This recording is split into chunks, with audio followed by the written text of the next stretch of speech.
শিক্ষার্থীবৃন্দ, আজকের আলোচনা ষষ্ঠ শ্রেণী, বিষয় গণিত, শিরোনাম স্বাভাবিক সংখ্যা ও ভগ্নাংশ, অনুশীলনী 1.3, প্রশ্ন নং 13।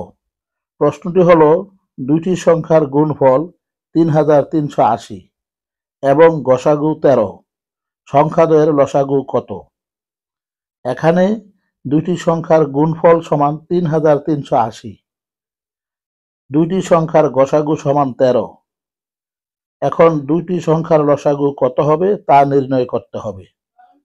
আমরা জানি দুইটি সংখ্যার গুণফল সমান সংখ্যাদ্বয়ের গসাগু গুণ সংখ্যাদ্বয়ের লসাগু, কিন্তু প্রশ্নে দেওয়া আছে দুইটি সংখ্যার গুণফল সমান 3380 এবং সংখ্যাদ্বয়ের গসাগু সমান 13। তাহলে দ্বিতীয় লাইনটি হবে 3380 সমান 13 গুণ সংখ্যাদ্বয়ের লসাগু।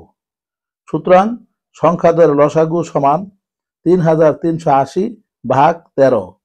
এখন 3380-কে 13 দ্বারা ভাগ করলে ভাগফল হবে 260, অর্থাৎ সংখ্যাদ্বয়ের লসাগু 260।